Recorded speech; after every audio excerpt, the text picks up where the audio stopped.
Hey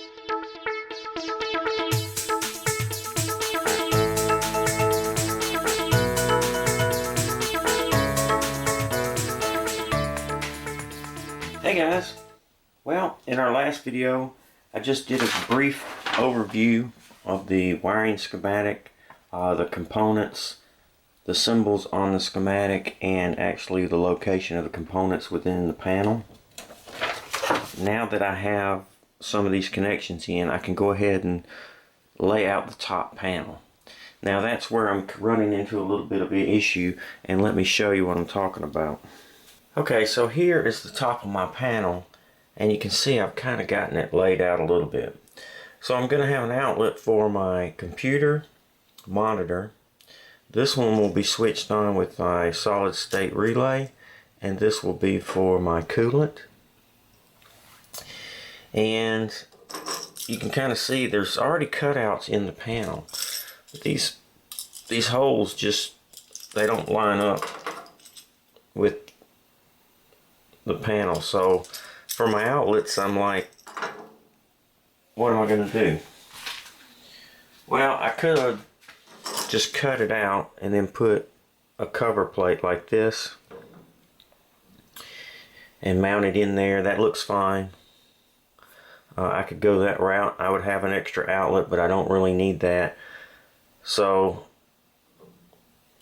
I could go that route.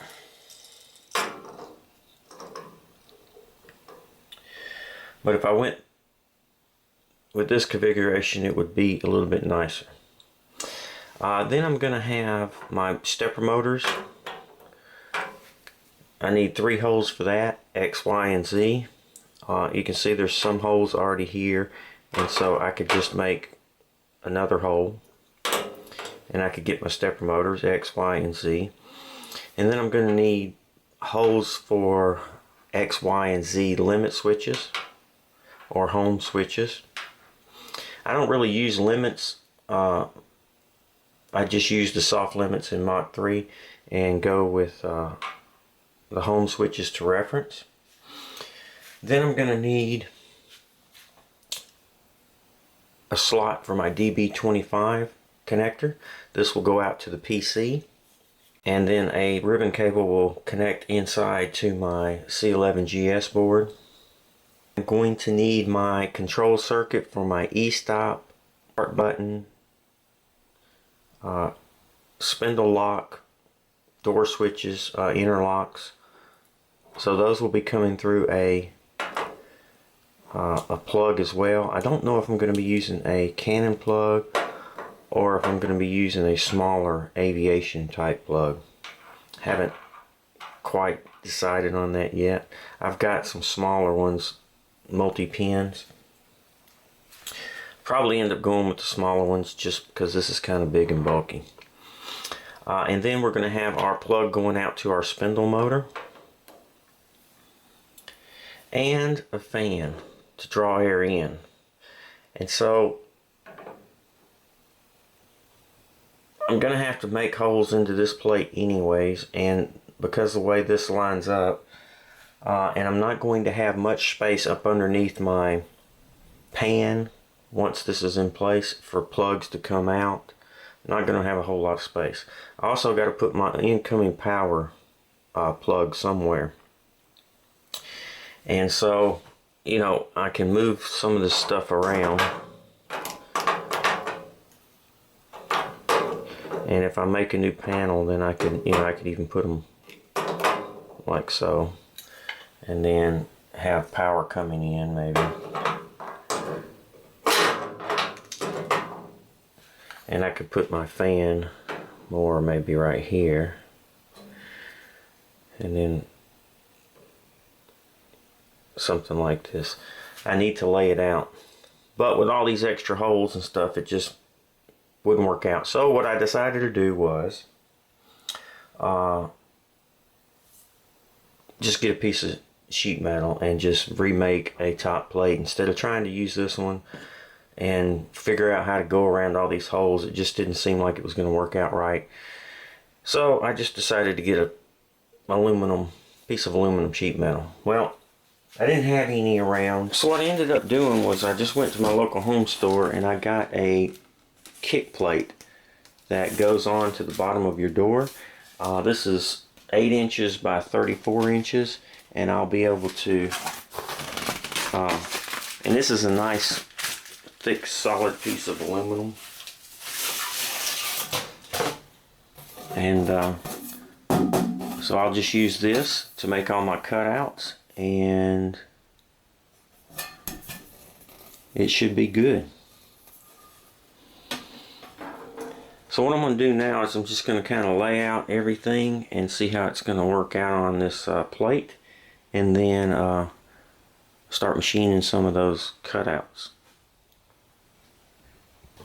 Well, I've got my top plate drawn up here in Fusion 360, and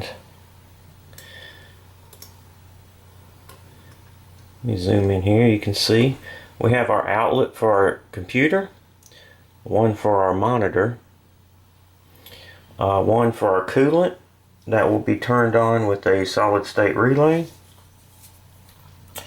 We have our X, Y, Z home sensors, limit switches, and an auxiliary one for maybe a rotating axis later on.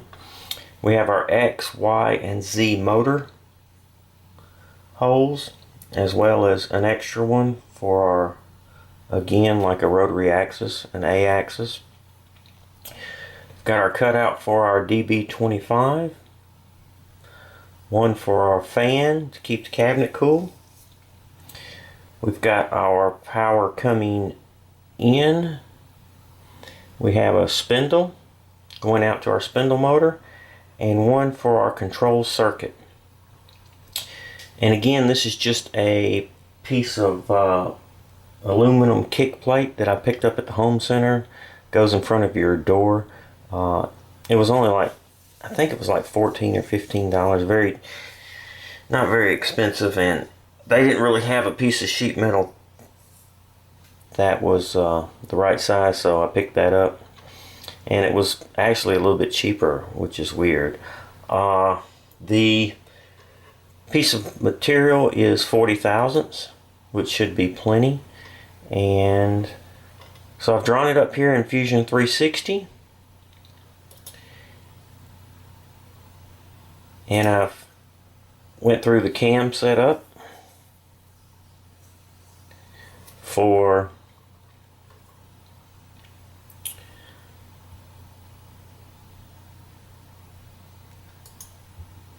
creating all my holes.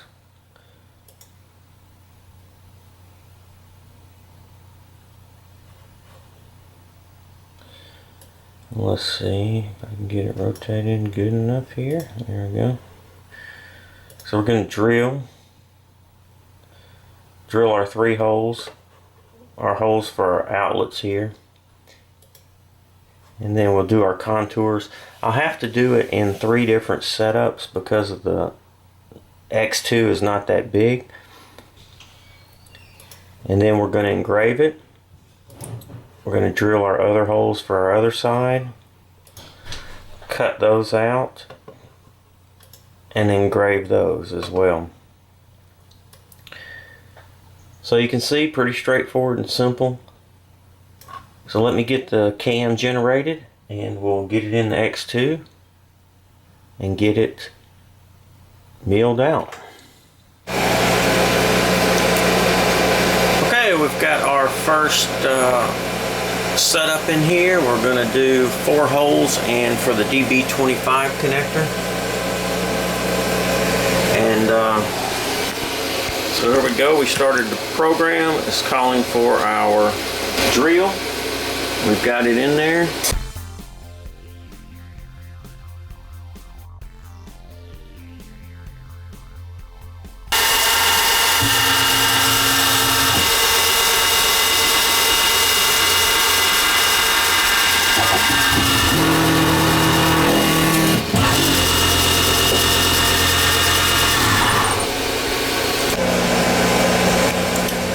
Okay, I found the culprit to my issue.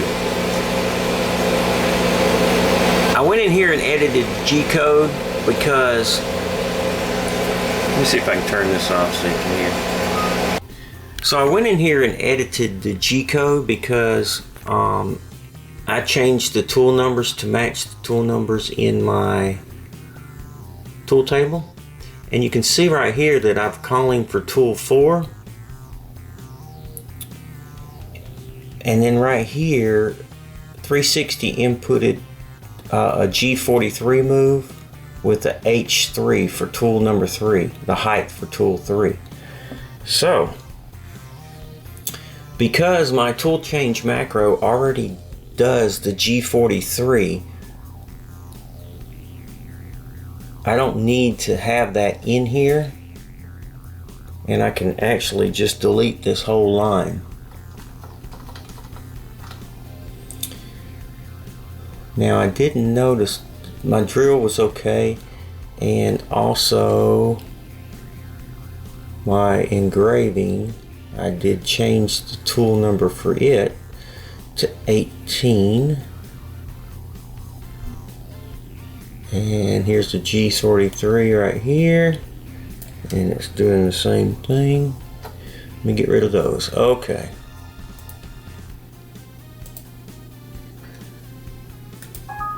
So, I'm gonna regen that, and then let's just rerun it. Alright, starting with my tool change.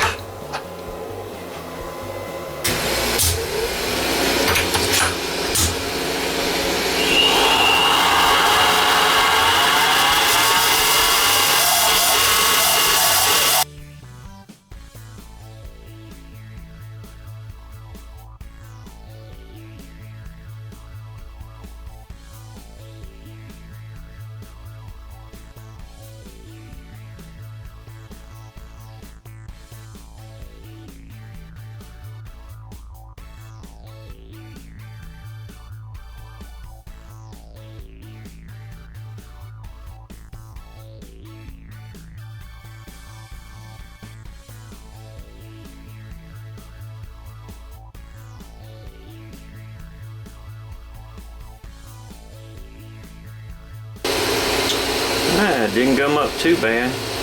A lot of times these little small bits, if you don't have flood coolant, they'll gum up and load up on you.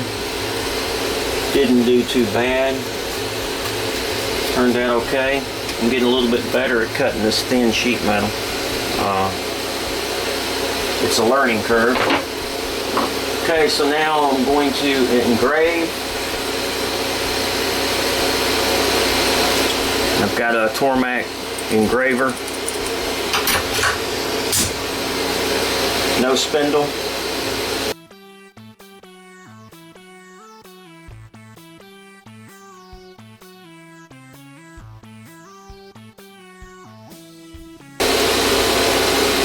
Move this over here so you can see it. Take a look. Let me turn this on.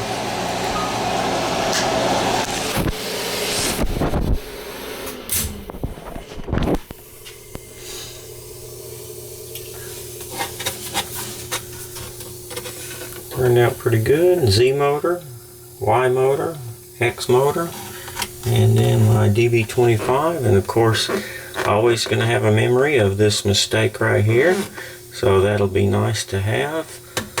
You always got to check your G-code. Okay, I've got my piece moved over so that I can do the fan and the spindle, controls, and power coming in. Got the G-code loaded in Mach 3. You can see what we're going to do here, so let's get started.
no spindle.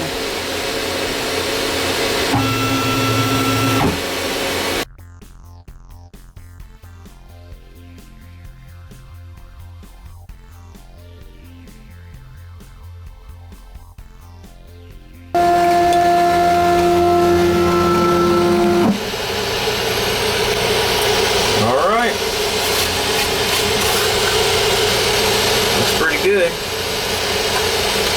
Now we'll move it on down and get our 2 outlets down here. Okay, I've repositioned the piece to its final spot and got the G-code loaded in Mach 3.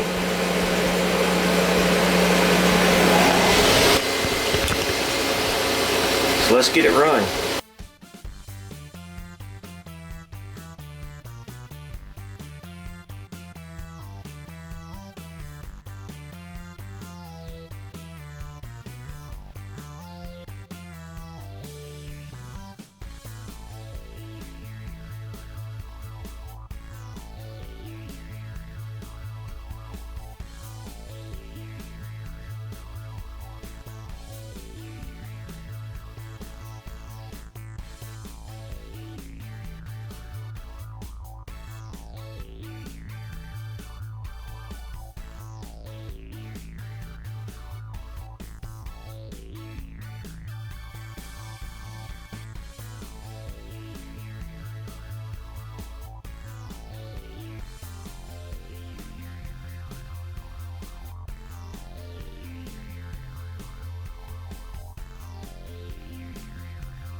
Okay, well, got it finished up. Alright, well, we're finished up. You can see I have another issue here. I don't know what happened with the G-code, but another mistake to go along with this mistake. I was in a hurry, and you know that's what happens when you're in a hurry, but man, other than that, take away those couple of little issues, I think it turned out really well, so pretty pleased with that. Let's see how it fits. So there you have it. Thanks for watching the video. Please subscribe to the YouTube channel. Thumbs up if you liked the video. And most importantly, be safe.